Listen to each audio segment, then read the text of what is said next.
Prove करना है। ठीक है, तो यहां लिखेंगे सॉल्यूशन।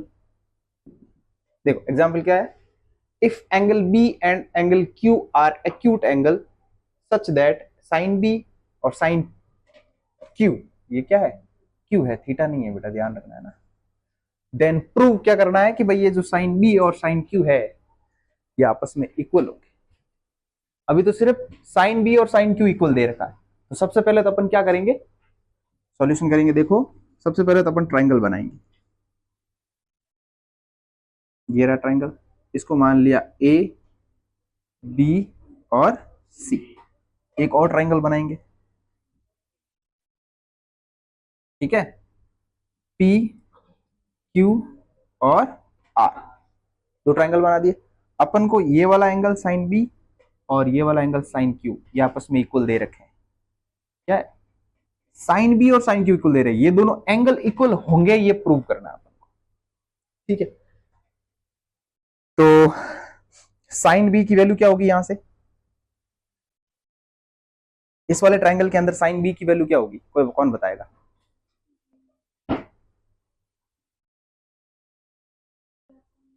हा?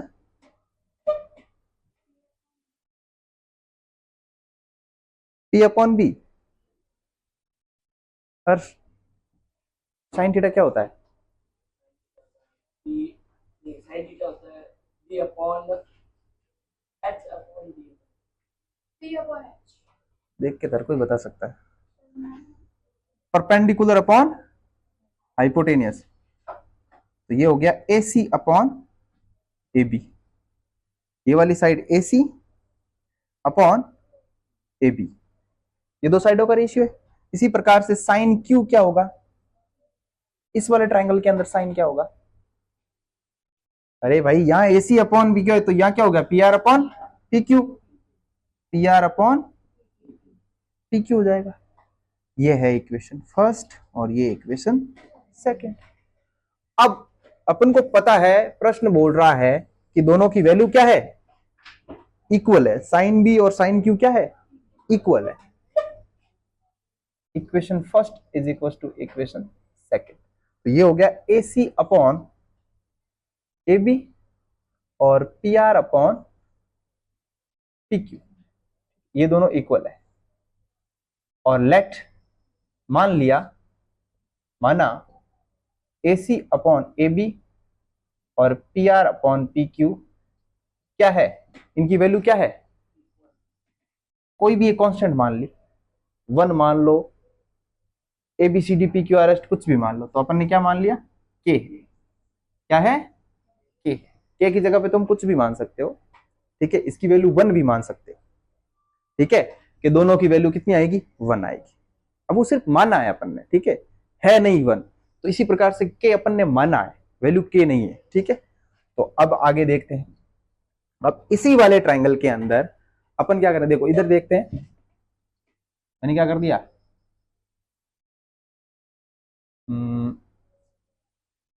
ए सी अपॉन पी आर को मैंने नीचे रख दिया, ये पी आर है ना, नीचे लेके आ गया, और ये वाला जो ए बी है ना, ये मैंने ऊपर ट्रांसफर कर दिया क्योंकि इक्वल है तो इधर उधर कर सकते हैं। जब कोई दो साइडें सेम होती है ना, तो इधर वाले को इधर साइड और उधर वाले को इस साइड कर सकते हैं, कोई प्रॉब्लम नहीं। ठीक है, इसको मान लिया कि इसको अल्फा ले, 6 चैप्टर की थोड़ी सी झलक आएगी इसमें, ठीक है, वो आएगी, अब क्या कर सकते हैं। ठीक है, देखो अब इस वाले ट्रायंगल के अंदर गए, ट्रायंगल एबीसी में, इस वाले ट्रायंगल के अंदर गए और देखा कि पाइथागोरस थ्योरम लगाई अपन इसमें, तो हाइपोटेनियस का square is equal to perpendicular square plus base square, तो ये हाइपोटेनियस अपने पास क्या है, ए बी का स्क्वायर इज इक्वल टू ये ए सी का स्क्वायर प्लस बी सी का स्क्वायर। ठीक है, अब ये अपन ने निकाल दिया। अब देखो इसके अंदर क्या कर रखा है, कौन कौन सी साइड निकाल रहा है, बीसी और क्यू आर, ये नीचे वाली साइडें निकाल रहा है। ठीक है, नीचे वाली साइडें निकालेंगे तो क्या हो जाएगी, देखो रेशियो कौन सा दे रखा है, एसी अपॉन पी आर और A B upon P Q, मतलब इन दो साइडों का रेशियो तो दे रखा है इक्वल। इस वाले त्रिभुजों के अंदर ये भुजा बटा ये भुजा, ये भुजा बटा ये भुजा, वैल्यू सेम आएगी, इसने बोल दिया। अब अपन को क्या करना है कि ये तीसरी भुजा भी क्या करना है, इनका थर्ड वाली साइड का जो रेशियो है वो भी के आना चाहिए, वो भी के आना चाहिए, के आना चाहिए। चलो अपन ऐसा करते हैं, के की जगह 1 मान लेते हैं। क्या मान लेते हैं? 1 मान लेते हैं। 1 मान क्या आना चाहिए, रेशियो बराबर आना चाहिए, इसका वैल्यू कितनी आनी चाहिए, 1 आनी चाहिए। तो अब उसके लिए अपन प्रोसेस करते हैं। देखो अब बीसी की वैल्यू निकाली, कितना आया, B C square is equal to कितना हो जाएगा, A B square minus A C square, ये आ गई वैल्यू। ठीक है, अब ट्राइंगल कौन सा, पी क्यू नहीं, पी आर और क्यू, पी आर और क्यू। इसमें देखा पी क्यू का square is equal to P R square plus R Q का स्क्वायर, और आर क्यू कितना आ गया, यहां पर कितना आ गया,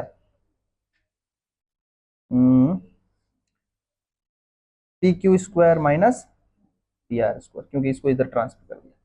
तो ये एक नई इक्वेशन बन गई, कौन सी, देखो सेकंड थर्ड तो ये थी, ये हो गई थर्ड और ये हो गई, ये अपनी वैल्यूज निकल गई। अब अपन को क्या करना है, B C upon R Q रखना है, और उसकी वैल्यू कितनी लानी है, कैसे आएगी, ये डिफरेंट है, ये डिफरेंट है ना, वैल्यू तो अलग अलग हो गई। लेकिन अपन क्या करेंगे, यहां से देखो ए सी अपॉन ए बी की वैल्यू कितनी मान रहे हैं अपन, और P R upon P Q की वैल्यू कितनी मान रहे हैं, और यहां पर देखो हाँ ये वैल्यू 1 मान रहे हैं, तो इसको एक बार मैंने किसके इक्वल रखा, 1 के इक्वल रखा, और इसको एक बार किसके इक्वल रखा, 1 के इक्वल रखा। ठीक है, तो अब आगे देखते हैं। देखो हाँ, अब आगे क्या करें, देखो ये वैल्यू निकल गई, ये इक्वेशन 3 और इक्वेशन 4 हो गई। अब देखते हैं नाउ ये वाली जो इक्वेशन है ना, इसको देखो ढंग से, ए सी अपॉन पी आर की वैल्यू किसके इक्वल मान रहे हैं अपन, तो यहां से क्या एक वैल्यू निकल के आएगी भी, ए सी और पी आर की वैल्यू आपस में कैसी होगी, इक्वल हो जाएगी। ए सी और पी आर की वैल्यू क्या हो जाएगी, क्यों, क्योंकि पी आर को क्रॉस मल्टीप्लाई करवाएंगे, 1 से मल्टीप्लाई होगा तो ये तो सेम हो जाएगा। अब दूसरा ये same A B upon P Q, इसकी वैल्यू भी किसके इक्वल रख रहे हैं अपन, 1 के इक्वल रख रहे हैं। तो इसका मतलब क्या हो गया, ए बी बराबर क्या हो गया, ये भी आपस में कैसी हो गई, इक्वल। अब रेशियो निकालना अपन को, क्या निकालना है, बीसी और आर क्यू का क्या करना है, रेशियो निकालना है। ये आर क्यू है, ध्यान रखना है ना, ठीक है, इसको रेशियो निकालना है। अब देखो बीसी का स्क्वायर अपॉन आर क्यू का स्क्वायर अपन को निकालना है। इसकी वैल्यू कितनी लानी है, 1 लानी, क्यों, क्योंकि त्रिभुज की बाकी दो भुजाओं का रेशियो कितना आ रहा है, 1, साइड सिर्फ यही बची है दोनों, इसका भी कितना आना चाहिए, 1। अब यहां पर इसकी बीसी अपॉन ए, तो बीसी की वैल्यू कितनी है, ये है ए बी का स्क्वायर माइनस ए सी का स्क्वायर अपॉन ये कितना है, पीको का स्क्वायर माइनस ये आर का स्क्वायर। तो ये बीसी का स्क्वायर अपॉन आर क्यू का स्क्वायर इज इक्वल टू कितना होगा। अब ए बी की जगह मैं क्या रखूंगा, पी आर रखूंगा, ए बी की जगह क्या रखूंगा, नहीं ए सी की जगह रखूंगा, और ए बी की जगह पी क्यू। ए बी की जगह क्या रखूंगा, पी क्यू का स्क्वायर, और ए सी की जगह क्या रखूंगा, पी आर का स्क्वायर। यही है, यहाँ ए सी है और यहाँ है ए सी स्क्वायर, तो ये भी पी आर स्क्वायर ही आएगा ना, स्क्वायर ही आएगा वैल्यू। तो ये पी क्यू का स्क्वायर माइनस पी आर का स्क्वायर, ऊपर भी सेम नीचे भी सेम, दोनों आपस में कैसे हो गए, कैंसिल आउट हो गए। तो ये बी सी का स्क्वायर आर क्यू का स्क्वायर बराबर वैल्यू कितनी आ रही है। अब इन दोनों के पास जो स्क्वायर है, स्क्वायर 1 के पास जाएगा तो वो क्या बन जाएगा, अब किसी बगैर स्क्वायर रूट हो तो क्या फर्क पड़ता है, 1 का स्क्वायर रूट क्या होता है, 1 ही होता है, हैं? तो ये वैल्यू भी क्या आ गई, 1 आ गई। अब ये वैल्यू भी 1 आ गई, तो अपन क्या कह सकते हैं कि B C upon R Q, A C upon P R और A B upon P Q. Now we can say that, कहां करें अपन, यहां कर रहा हूं, देखो ना, A C upon P R, A B upon P Q और बी सी अपॉन क्या आ गया, are Q.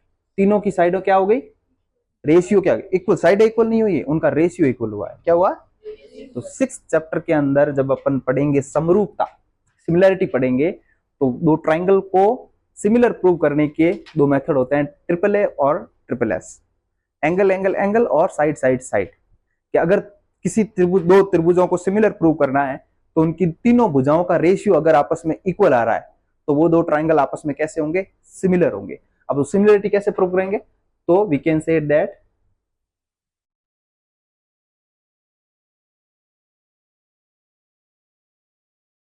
Triangle ABC similar है। 9th क्लास में कॉन्ग्रुएंसी का साइन क्या पढ़ते थे, ये पढ़ते थे, है ना। तो सिमिलरिटी का सिर्फ ये है, यही आएगा, इक्वल नहीं आएगा। क्यों, क्योंकि सिमिलर चीजें दिखती है, आपस में इक्वल नहीं होती है ना। सिमिलर वो दिखने में सिमिलर होते हैं, उसका जो मेजरमेंट है वो अलग अलग होता है। जैसे छोटा सर्कल हो गया, बड़ा सर्कल हो गया, छोटा वाला भी गोल है, बड़ा वाला भी गोल है, दिखने में सिमिलर है लेकिन मेजरमेंट तो अलग अलग है ना, इसकी रेडियस अलग है, उसकी रेडियस अलग है, तो सिमिलरिटी अलग होती है, ठीक है। और दूसरा कौन सा है, ट्राइंगल पी क्यू आर कह दो या पी आर क्यू कह दो, एक ही बात, ठीक है। एबीसी और पी क्यू आर, ये दोनों ट्राइंगल कैसे हो गए, सिमिलर हो गए। अब दोनों ट्राइंगल सिमिलर है तो उनके एंगल भी आपस में कैसे होंगे, इक्वल होंगे। जब ट्राइंगल सिमिलर होता है ना तो उसकी दो शर्तें होती है कि तीनों भुजाओं का रेशियो इक्वल होना चाहिए और उसके करस्पॉन्डिंग एंगल आपस में इक्वल होने चाहिए। Corresponding angle in the sense कि एंगल ये वाला भी है ना, ये तीका कोना, तो इसी वाले ट्राइंगल का ये वाला एंगल होना चाहिए। जैसे ऊपर वाला एंगल इसका है तो ऊपर वाला भी इसका होना चाहिए, ये दोनों आपस में इक्वल होने चाहिए, ये दोनों आपस में इक्वल होने चाहिए और ये दोनों आपस में इक्वल होना चाहिए। वो करस्पॉन्डिंग होते हैं। करस्पॉन्डिंग मतलब एक जैसे दिखने वाले, देखो ऐसा बी के जैसा, जैसा कौन सा ये, तो ये इसके इक्वल होना चाहिए। तो हो सकता है एंगल बी बराबर एंगल क्यू, हो गया प्रूफ। ये ऐसा नोट करो। देखो next example 5, in triangle OPQ right angle at P, जो कि अपन को दिख रहा है ओपी साइड, ओपी कौन सी, ओपी ये वाली साइड, इसकी वैल्यू कितनी दे रखी है, 7 सेंटीमीटर दे रखी है। एंड एक रिलेशन दे रखा है दो साइडों के बीच में, एक ओक्यू में से अगर पी क्यू माइनस करते हैं तो दोनों की वैल्यू डिफरेंस कितना आ रहा है, 1 आ रहा है। मतलब वैल्यू किसी में से किसी की नहीं दे रखी है, ना इसकी दे रखी है ना इसकी दे रखी है, लेकिन इसमें से अगर इसको माइनस करोगे तो कितना आएगा, 1।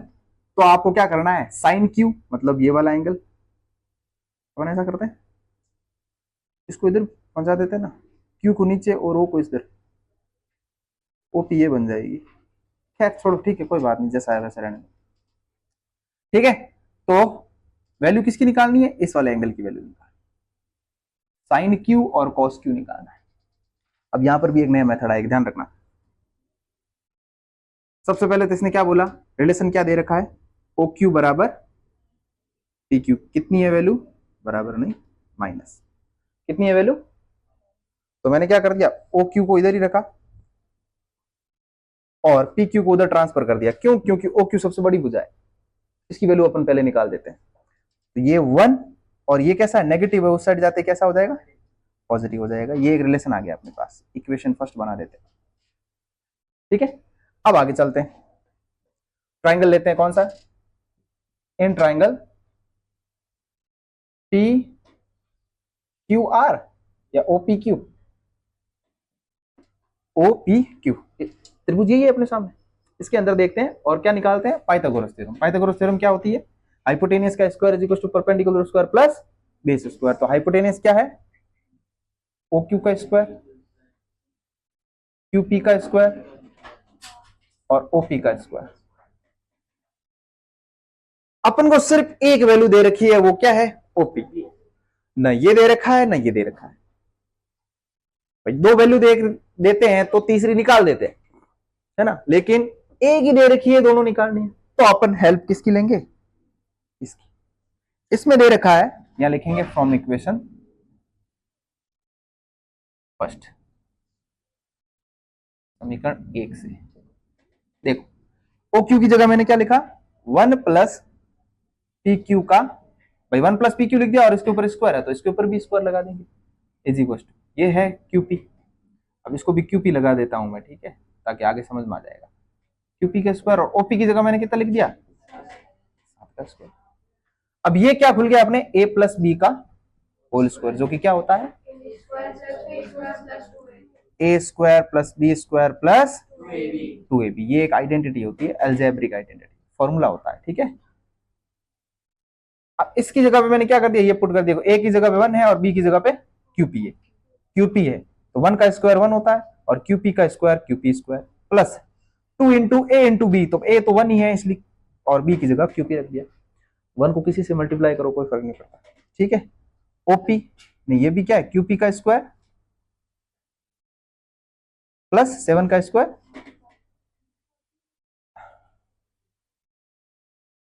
हाँ तो लिख दिया ना। अब कैसे दिखाई दे रहा है तेरे को, हाँ? क्यूपी का स्क्वायर क्यूपी के स्क्वायर से कैंसिल आउट हो गया, ठीक है। अब यहां पर बचा 1 और ये है 2QP बराबर कितना है, अब 1 है, यहां प्लस का है, उधर ट्रांसफर करेंगे तो क्या हो जाएगा, तो ये कितना हो गया 48, ये 48 हो गया, तो QP की वैल्यू कितनी आ गई 48 डिवाइडेड बाय 2, 2 सीधा डिवाइड में चला जाएगा, कितना आ गया 24 सेंटीमीटर। अब दो साइडें आ गई, अब तीसरी निकालनी आसान है। तो वापस OQ का square is equal to QP का स्क्वायर प्लस OP का स्क्वायर, तो OQ का स्क्वायर निकालना अपन को, तो QP ये कितना है 24 और 7 का स्क्वायर, ये कितना हो गया 576, याद नहीं है बस और कुछ, 625 625, तो OQ 625 किसका होता है 25 का होता है, तो OQ 25 आ गई। अब निकालना क्या है अपन को, अब वैल्यू निकालनी है साइन Q और कॉस Q की, जो कि अपने पास लेंथ कितनी आ गई, देखो OQ इसकी वैल्यू कितनी आ गई अपने पास 25 और इसकी 24, 7 ये दे रखा है, इसकी वैल्यू कितनी आई 24 और 7 और ये 25। अब साइन Q निकालना है, ध्यान से देखो इधर क्या निकालना है, साइन O नहीं निकालना है, Q निकालना है। अब जैसे ही Q निकालेंगे तो एंगल के सामने वाला परपेंडिकुलर मानेंगे, तुम्हें बेस दिख रहा है कि सर ये तो बेस है, निकाल कौन सी वैल्यू रहे हैं ये एंगल, तो इसके सामने वाला परपेंडिकुलर और एंगल के साथ में जो होता है वो क्या होता है बेस होता है, हमेशा ये चीज ध्यान रखना। राइट एंगल ट्रायंगल के अंदर एंगल के जो साथ में होता है वो बेस मानते हैं, साइन थीटा कॉस थीटा और टेन थीटा निकालने के लिए, ठीक है, और ये परपेंडिकुलर मानेंगे। तो साइन क्यू क्या हो जाएगा, अरे वो तो होता ही है लेकिन इसमें क्या होगा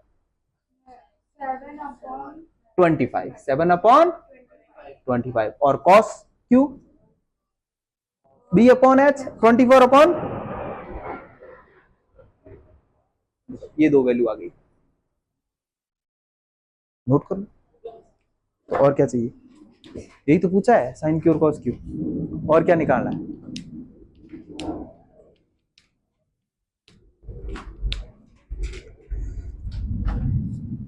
देखो क्वेश्चन क्या है, in triangle ABC, right angle triangle कहां पर है बी पे बन रहा है, तो सबसे पहले अपन क्या करेंगे सॉल्यूशन लिख लेंगे, ये ट्रायंगल बनाएंगे, ट्रायंगल बन गया AB और C, बी पे 90 डिग्री बन रहा है इसलिए अपन ने यहां पर 90 डिग्री रख दिया, बी पर रख दिया।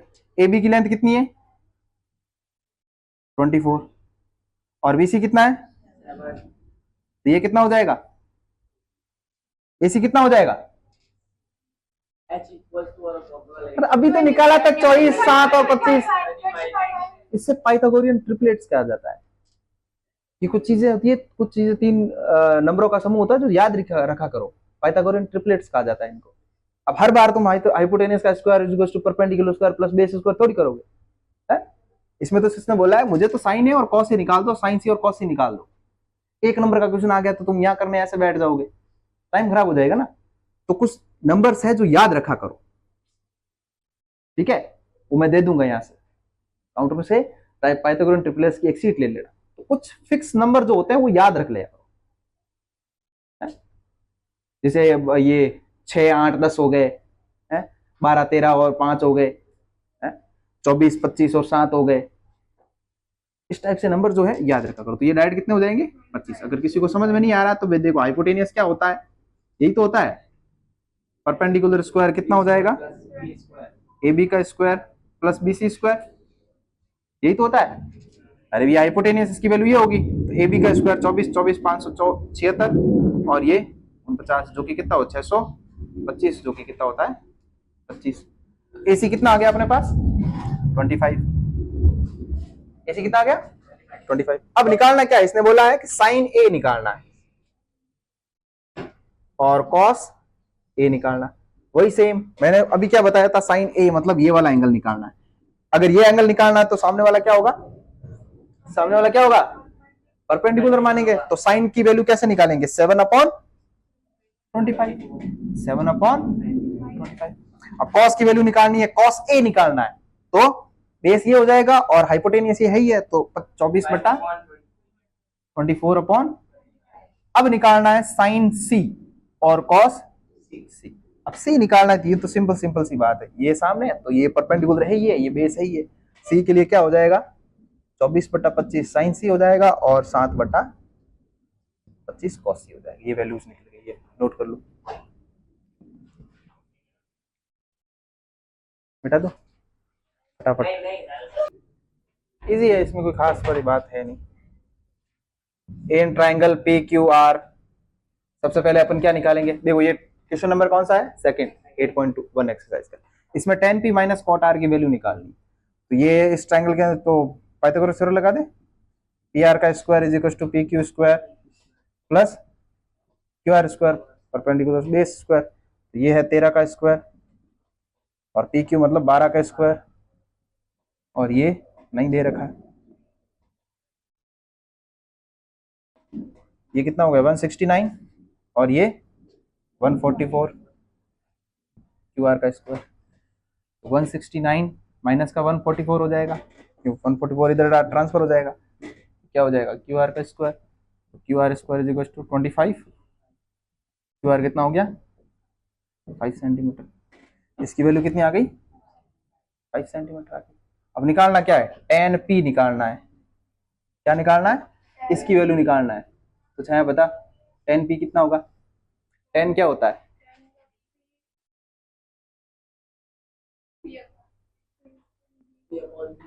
पीपी कर रहे हो परपेंडिकुलर अपॉन बेस, ऐसा बोला ना क्या पीपीपी कर रहे हो हैं, परपेंडिकुलर अपॉन बेस, तो परपेंडिकुलर क्या हो जाएगा इसके लिए tan p के लिए,